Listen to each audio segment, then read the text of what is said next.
There's our familiar voice. All righty. Well, good morning again. Happy Sunday, February the 9th. And we are in our adult Sunday school class going through the Bible timeline. We are at the time of the Exodus and arrival at Mount Sinai and the giving of the Ten Commandments. So let's look together in the book of Exodus, chapter 20. There we are. Exodus chapter 20. And what we've been seeing is that this is far more than just the giving of the Ten Commandments and the establishing of the law of Moses. That this is really God wooing the people, drawing them and bringing them, and the people coming to be with him. And that this is a coming together in this covenant relationship that is very similar to what we have through our covenant relationship in baptism in the New Testament church, bride making herself ready. And so we see this is a very powerful, a very beautiful, a very loving thing, not just God laying down the law and let's sign a contract and smack you around if you don't follow. It's a bigger picture than all of that. And so we'll see here as we look in Exodus chapter 20. Let's see. So we are, again, they've come out of Egypt, across the Sinai Peninsula, across the Exodus Sea, come around to the mountain here in about 60 days total time. So let's do this. Start her up. And let's go down to right there. So here are 2.5 million Israelites at the foot of the Mount Sinai, which is Jebel Makla in Saudi Arabia. Seems to be the best case for there. Just quick environment, Middle Bronze Age 2B, China being led by Emperor Huairen of their Shang dynasty. Back in Egypt, they're being led by the new pharaoh, Ibi, something Matra. His name gets corrupted. We don't have his whole name. He's the new pharaoh because we lost the last pharaoh, Dudamos II, with the Exodus and all of that. He's in their 13th dynasty and their second intermediate period after the Middle Kingdom with Joseph's pharaoh, Amenemhet III, and before the new kingdom that comes later on down the line with King Tut and Ramses the Great and all that. That's all in the future. So these 13th dynasty native Egyptians got pushed into the south of Egypt because they had some invaders coming into the north. These invaders were taking advantage of the report of Egypt's weakness after their fall with everything that happened with the Exodus, the plagues, and the loss of the army in the sea. So these foreigners coming in actually include the Amalekites that Israel fought on their way out of Egypt. Amalekites were making their way on in. And so these foreigners, they're now ruling in the north of Egypt. They become known as the early Hyksos, the outside foreigner shepherd kings who come in. So they're now the 14th dynasty. So we got two dynasties at the same time, 13th dynasty of the natives in the south and the 14th dynasty of the foreigners in the north. These are early Hyksos, and their first pharaoh is Nubu-seri-ya-amu. Meanwhile, go ahead. These foreigners, I mean, the ones that are coming into Egypt? Yeah. They're from where? They are Amalekites. Let me zoom out here. They're not Egyptian. Not Egyptian. But they go in and they take over Egypt. The north of Egypt. But they're still using their term pharaoh. Yep. I'm used to my thinking if they would use their own term like king so-and-so or emperor so-and-so or wherever they're from. When in Rome. I guess. And so they've taken over the north of Egypt here. And keep in mind, it's the people, it's the Egyptian people they're leading over. I'm now your pharaoh. So basically, it's in there. It's not that they push all the natives away and the land was void of people and they just took over the empty land. It's that they actually subjected the people and the rulers ran away. And so you've got the rulers of the 13th dynasty in the south, and you've got the 14th dynasty outsiders who are ruling over the remaining locals there and subjecting them. And so, and it's recorded that it's a pretty rough going for them up there. And keep in mind, this is after it was a pretty rough going for the Hebrews in that same area. In fact, they even established the same capital where the Hebrews were. They take over where the Hebrews were living in Avaris, which will later become the city of Ramses. And so they rebuild and then end up building on top of the Hebrew establishment there, the early Israelites. So a really good question. I'm glad you asked that. So does that kind of help with that? Yeah. Yeah. It'd be like me as a foreigner going to Rome and declaring myself, I'm your Caesar now. So basically, I'm your ruler. What you look to as a ruler, I'm now it. So that's kind of the concept there. So really important, good question to understand here, the picture of what's happening. Speaking of kings, over in Babylon, they're being ruled by King Amidatana, who is the great grandson of Hammurabi. And with the Lord's people here in Israel, the Israelites here at the foot of the mountain, we have in the line of Christ, the tribe of Judah, Aminadab, who I'm thinking is about 98 years old by now, and his son Nahshon is about 39 years old. Nahshon is the 28th generation of Adam, and he's in that line of Christ. He will be grandpa to Boaz, as we'll see. Third great grandpa to David.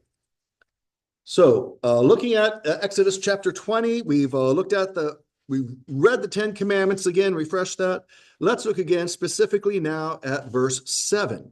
Exodus 20, verse 7 says, "You shall not take the name of the Lord your God in vain, for the Lord will not leave him unpunished who takes his name in vain." Had good discussion on that with Brother Clay's question last week on what does it mean to take the Lord's name in vain. Our immediate go-to is the cussing. And while that's not cool and not a good using of God's name, and that certainly applies, there's also the deeper aspect, especially here with this coming together, taking on the name of Christ. We become Christians by becoming baptized members of the church. We are followers of Christ. And so we take on his name. And so here, as they are taking on the name of God, so part of that commandment, a huge part of that commandment, is don't take on the name of God. Don't claim God. Don't claim to be of God if you're not going to live according to God. Jesus said in Luke 6:46, "Why do you call me Lord and not do what I say?" Paul in Romans 2 quotes this Old Testament passage where he says, "The name of God is blasphemed among the Gentiles because of you," referring to the Jews who took on the name of God but weren't living up to it. And so God takes his name, his reputation seriously. Back in the good old days, a man's word was his bond, was his reputation, was his character, and his witness of who he was. Well, where does that concept come from? It comes from God himself. He says what he means and means what he says, and is faithful and true.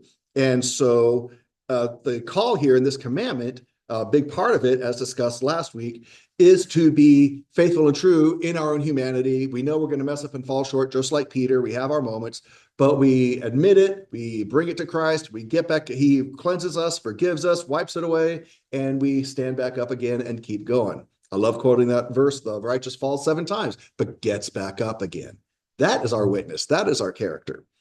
And so those are the things we had mentioned last week. And I'm going to add this thought from a gentleman by the name of Joel Richardson, who we've been looking at some of his thoughts on this, how coming together at Sinai, and this is actually in his book, From Sinai to Zion, how what happens here at Mount Sinai is absolutely a turning point and a transition leading to what's going to ultimately happen out Zion, which is Jerusalem, which is where Jesus will be back on earth ruling and reigning for 1,000 years in the millennium before ushering in the final age of ages and eternity afterwards.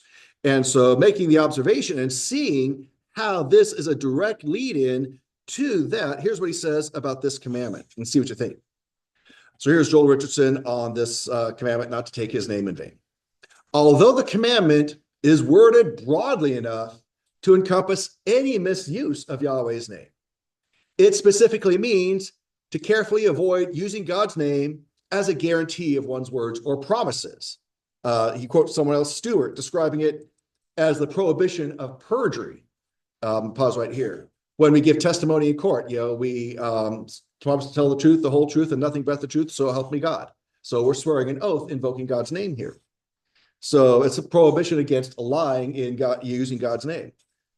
Jesus, he says, reiterated and expanded the commandment, warning against making any promises using the name of God or even anything associated with God. "I swear by God," or "I swear by this, that," and they used to swear. Jesus fussed at him and said, "You swear by the gold of the temple, And you say the temple is nothing, but the gold of the temple is nothing. He says, are you kidding me? The gold is nothing without the temple that sanctifies it. Or you swear by the sacrifice on the altar and ignore the altar. It's the altar that sanctifies the sacrifice. And so you guys are missing the whole point. So Jesus said, let your statement be yes, yes, or no, no. Anything beyond these is of evil. In other words, be true to your character under God. You don't have to drag God's name into it. So help me, but just be true to yourself. And especially if you're being any deceivious or deception and just trying to add validation to yourself by slapping God's name on it, be very, very careful of that. Lots of things, as I've said, lots of horrors in history have been done slapping God's name on something that he had no part of whatsoever. And so it's to be the command and the calling in our relationship with him, in this covenant relationship with him, is we are committing that we are going to be honoring his name and being true to his name and not allowing his name to be soured by our behavior, carrying his name, or to be using his name to do things that are not true to his name. Let me throw this example out there. You ever have someone describing something, telling someone about something, and then they drag you into it, and when you hear about it, your reaction is, whoa, hey, I want no part of this whatsoever. Don't pull me. I got nothing to do with this. Don't try to use me to justify what's going on over here. I'm out. You ever have experience like that or see something like that happen? I have. So, then you start thinking, the name, the Lord's name thing. Yeah. Homeless or street people came to mind using, so you're more sympathetic using God's name. That's interesting. We've all had our comments. Yeah. And you want to, well, do you really believe that? Mm-hmm.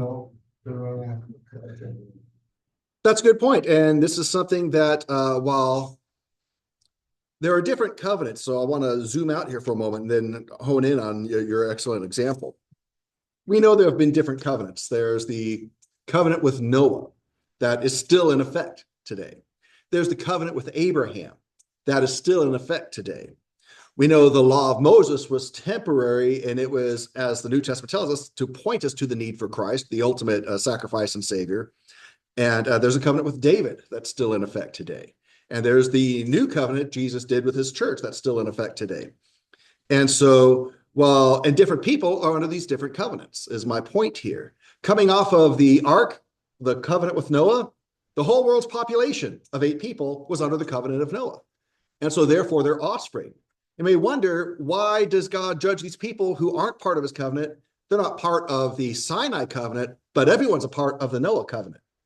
In fact, it was during and I mentioned this in Sunday school a while ago, when we're going through it, at the time of going through the flood, the United States government, during the presidency of George H.W. Bush Sr., both houses of Congress passed a resolution that he signed marking the covenant of Noah as a wonderful ideal and standard that we are all to be living by. Kind of interesting for our quote unquote secular government to be doing that. But it is very true that all of creation is under that covenant with Noah, but it's very specific people that made this covenant here at Sinai and that are part of this covenant that he made with Abraham, and people are brought into that. I say that because when you talk about how homeless people, for example, or beggars will try to invoke God's name, and there's some do it out of genuine heart and recognizing their need and their state of humility, but there are some too. There are schemers and scammers out there who will try to take advantage of Christian good hearts and charity mindedness, and will try to slap God's name on something or to manipulate using God's name to invoke that guilt and heart and try to get something out of it. So God recognizes that, and that's a good example of taking God's name in vain. But those people are not part of this covenant here. So while that's never a good thing for anyone to do, especially for people who agree to this covenant, is the key here. And so there are lots of folks who try to make us feel guilty. We talk about how God's name gets used. We talk in one of our Sunday afternoon topical Q&As about the athletes or celebrities. Hey, touchdown! Yay! Thank you, Jesus. Or I won the Grammy. Thank you, Lord. Well, it's up to the individual how genuine and sincere that is. Is that athlete or performer someone who tries to live a life of faith to the best of their understanding and recognizes God as the provider of talents and opportunities and things like that and is grateful for that?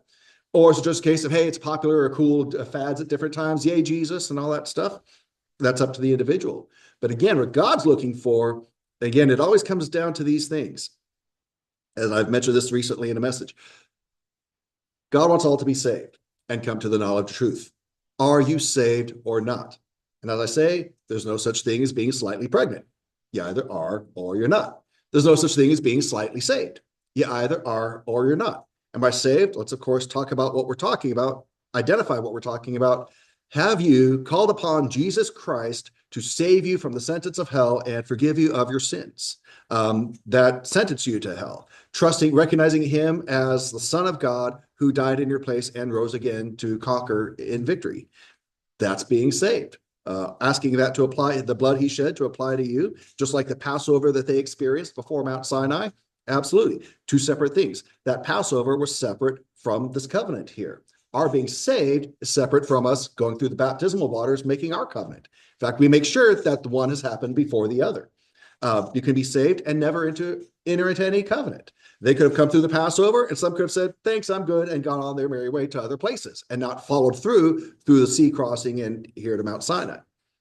And so very specific, that you're either saved or you're not. You've either made that covenant vow or you have not.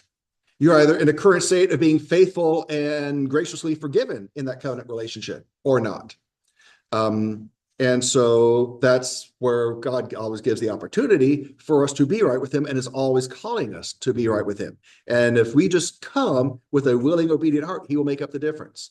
Throughout the Old Testament history of the Jewish people, it was always about them wandering off and God trying to bring them back. Sometimes they had to deal with some consequences to come to a place where their hardened hearts were softened to where they would be willing to come back on God's terms, and he receives them. And is always seeking restoration and redemption. But yeah, thank you for that tangent there that set me rabbit hunting. But very important that we understand where God's heart is in all this and what he honors and recognizes and what's not. And be careful of people throwing God's name out there. Don't automatically be guilt tripped into something that's not coming from God.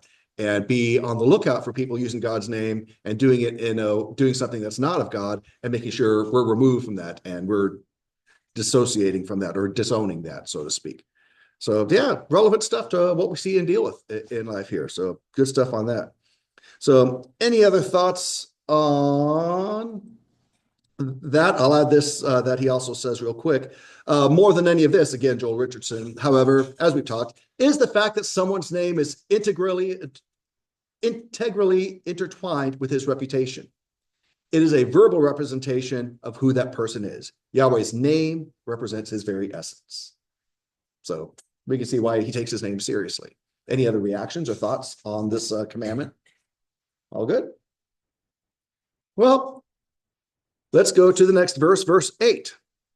Exodus 20, verse 8. Remember the Sabbath day to keep it holy. Short and sweet.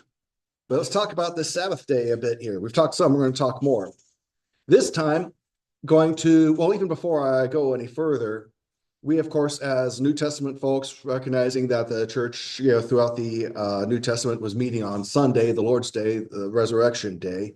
So while we don't have a Hebrew Sabbath that we follow, the principle still relates as we do that in our church services here.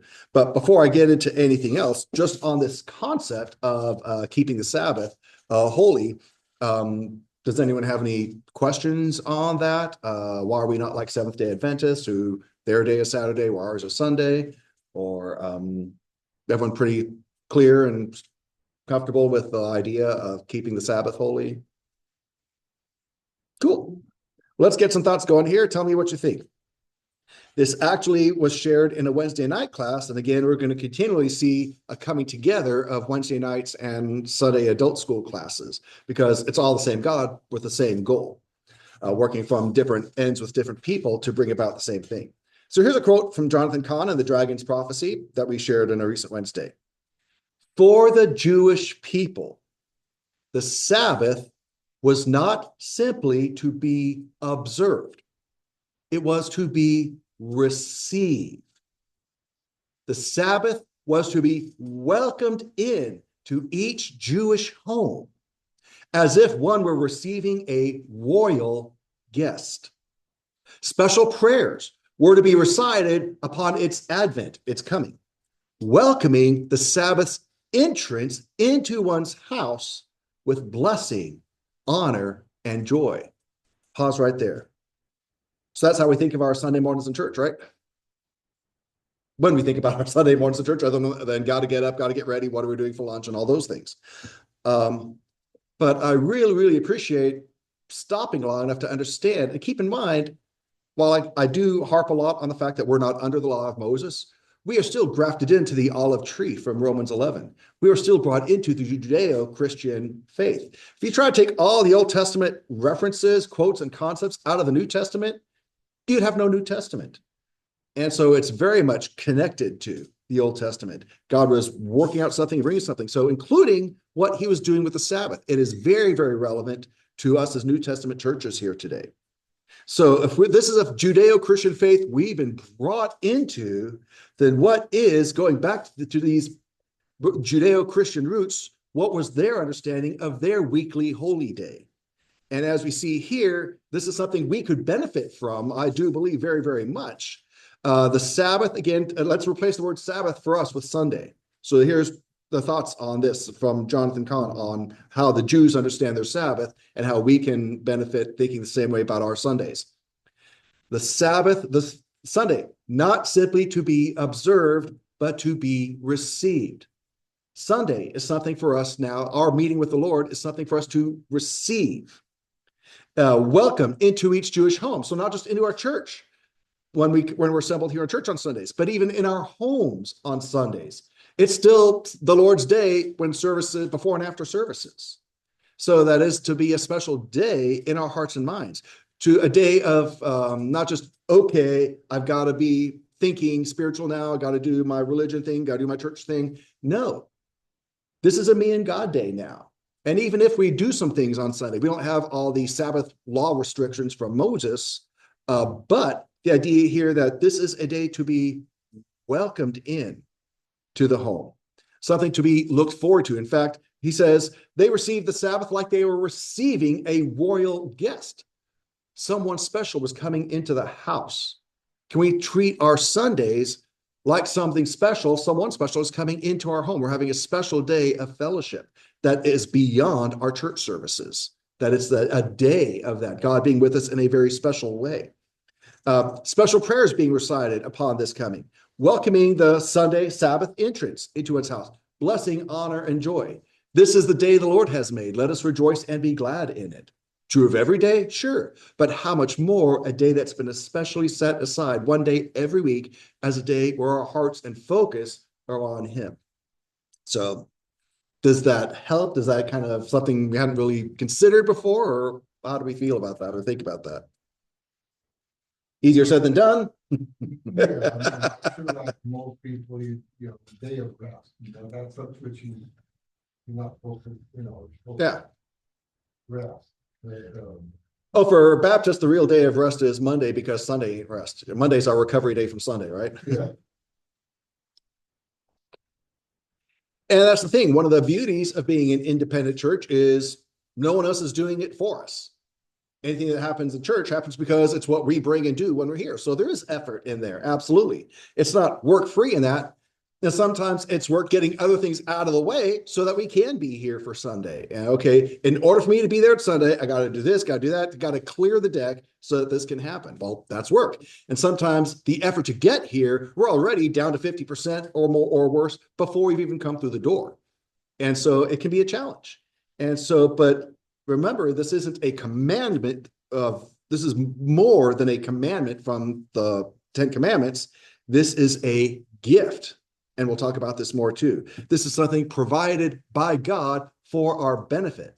Even Jesus said, when the religious leaders were making it all legalistic, he said, and they were trying to subject people to the legalism of the Sabbath, what did Jesus say? He said they're completely missing the boat, that the Sabbath was made for man. Man was not made for the Sabbath. We weren't made to be subservient cogs in the wheel of the Sabbath. The Sabbath was made to be a gift to us. We existed before the Sabbath. Sabbath was at the end. Sabbath was the day 7. We were created day 6. So it's to be a gift for us. And so I pray that this can be an encouragement for us, that any of the burden associated with our Sunday, Sabbath day of worship, Lord's Day, that it can be an encouragement to help us find a place for that, maybe balance our Mary Martha syndrome or whatever, that God, and the whole point of this is to be a gift for us, a blessing and a benefit to us. And again, that extends beyond our meeting here. I mean, this is a huge part of it, but it's not to be limited to our meeting and coming together here. It's to the whole day is to be a godly benefit and a rejuvenation for the week ahead, and to be looked forward to every coming Sunday. So maybe that's something we can, including me, pray about. Lord, help me have the heart set and mindset to where I look forward to Sunday as a blessing and not a burden. And I am seeking you to be refreshed, and I'm going to come anticipating your goodness and being ready to help add to the goodness of this, but enjoy, not burden. So Jonathan Kahn also shares this, which is an interesting thought, very, very interesting. As the 7th day was the final sealing of God's creation, it spoke of completion and perfection.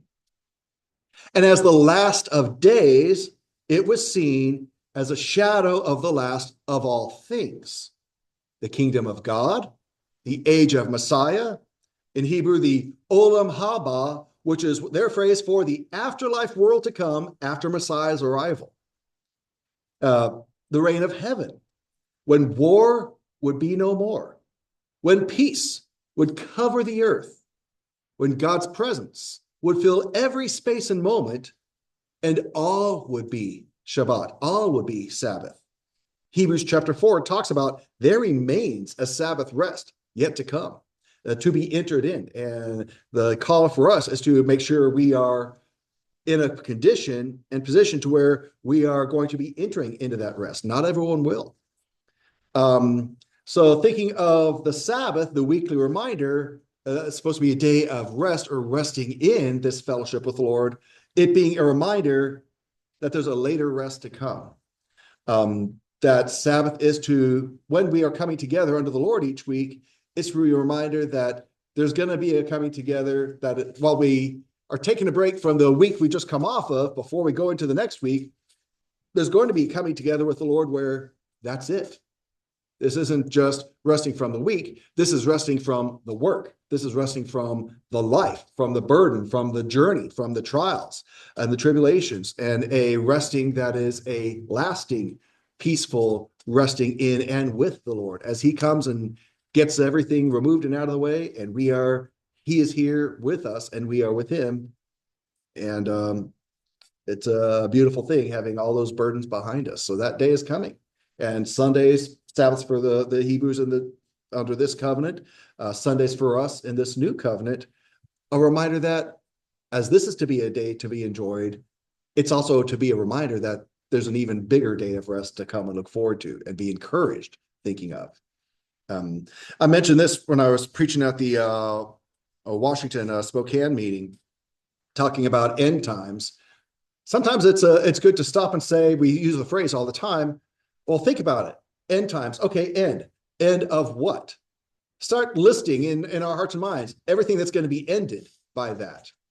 With Christ coming back on the earth, all the wars, all of the strife, all of the chaos, all of the sickness, all these different things that Christ's second coming is in the end times is going to mean the end of.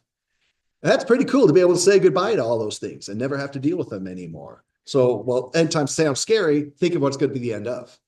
In time, and then they use another phrase, end of days. End of days, right? And that's, Yeah. when the end of days is more, we're talking about end times. Yeah. I guess, I mean. No, you're right. You're absolutely right. So we understand that the order of events, real simply, real basically, there's going to be this tribulation, there's going to be this antichrist, there's going to be this breaking of a covenant, there's going to be this persecution, but then there's going to be the return of Christ. And he's going to claim those that are his. He's going to deal with the antichrist and his false prophet.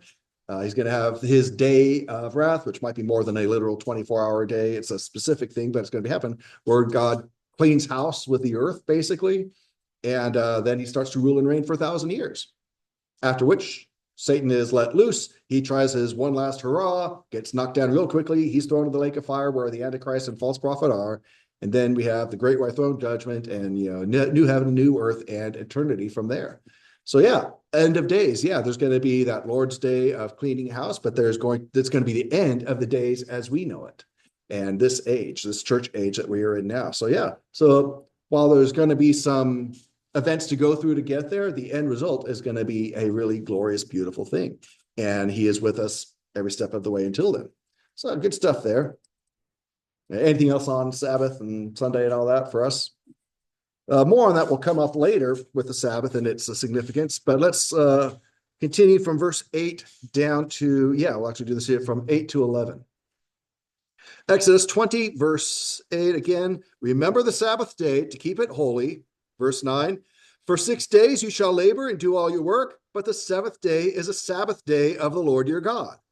On it you shall not do any work, you or your son or your daughter, your male slave or your female slave, or your cattle, or your resident who stays with you. For in 6 days the Lord made the heavens and the earth, the sea and everything that is in them, and he rested on the seventh day. For that reason the Lord blessed the Sabbath day and made it holy.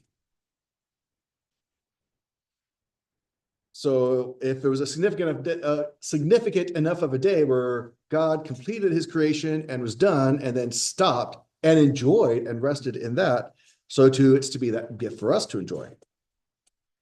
Here's some thoughts, again, back to Joel Richardson on this. As discussed earlier, at any wedding, so he's brought out different, let me pause here. He's brought out different examples of the wedding picture here. There is the cloud, there's the washing, the mikvah. The people went through a washing experience before meeting with God here. The bride goes through this washing mikvah experience before the betrothal ceremony. They come to bride and groom come together under a arch, under a huppah, a covering. And we see here at this event that the cloud of the Lord is the covering that all the people are under at this betrothal that's taking place here. So there's also, now moving forward to this next aspect of the wedding, at any wedding, there's a seal or visible sign of the marriage covenant. You're Richardson talking here. Today, this is nearly always a pair of rings. And he quotes Stewart again. Many ancient covenants had some sort of sign, something visible that would remind people of the covenant, lest they forget it. The Sabbath functions as such a sign for the Moses or Sinai covenant. It, the Sabbath, provides a regular weekly reminder for everyone. As people keep the Sabbath, stopping their work and devoting themselves to worship, they demonstrate openly that they are keeping the covenant. Real quick, very, very important. So being focused on the Lord on Sunday doesn't mean you can't watch the Super Bowl. Enjoy. But hey, thank God for football, right? Cool. As long as we thank God for it, we're happy. Yeah, God. Is that taking his name in vain? I hope not. Anyway. So, but thought on the Sabbath being the sign of the covenant, like we have wedding rings today. And so think about this. So Richardson here. Where modern married couples wear a ring to remind themselves, one another, and the whole world that they are in covenant and that they belong to one another, so also was the Sabbath to function as such a sign. And Exodus chapter 1, when we get there, it says this outright.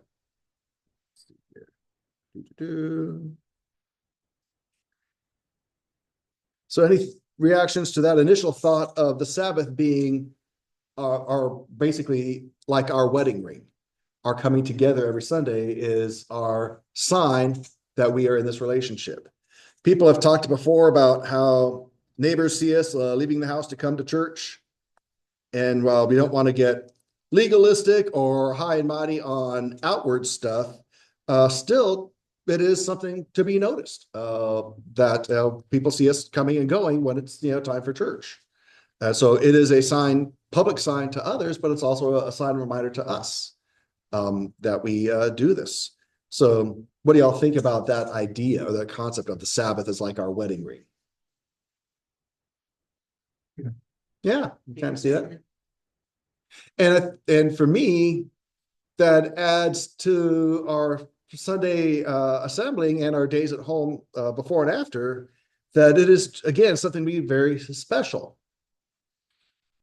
Now, sometimes we invest in more ornate wedding rings, and sometimes we don't worry about that and focus on simplicity because it's deeper than the object itself.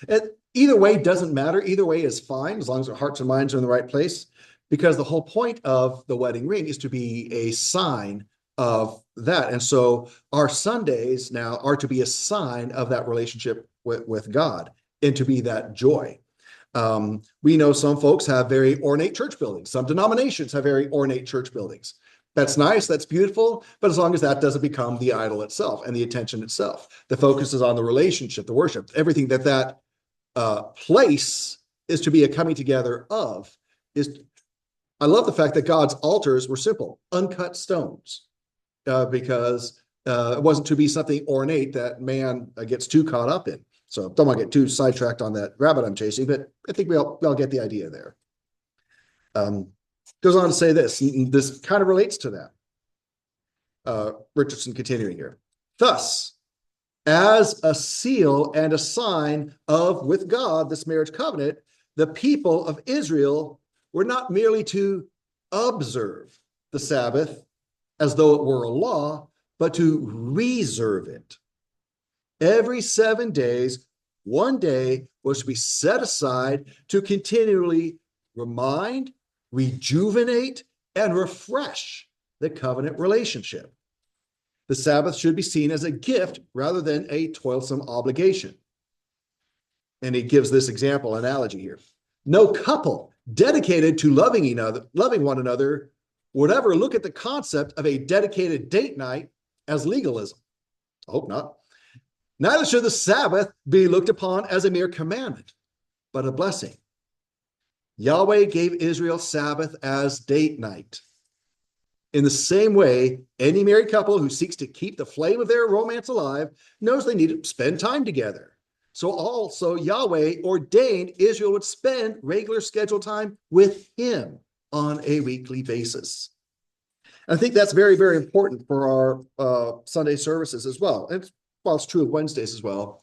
This isn't just us coming together as people who are fans of Jesus, coming together and saying, hooray, Jesus. This is not just us meeting together with ourselves. We are meeting with him, as the Bible lays out. This is a scriptural coming together.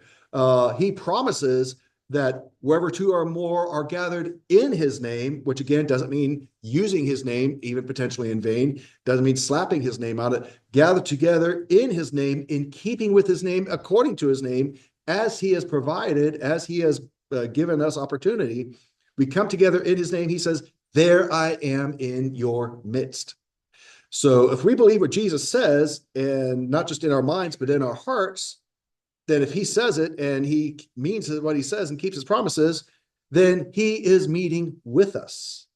The whole point of the tabernacle and the temple and the Holy of Holies was this was a meeting place. The whole point of the altar, meeting place with God, where he comes to meet with us there. He says, there I will meet with you at the place where I cause my name to dwell.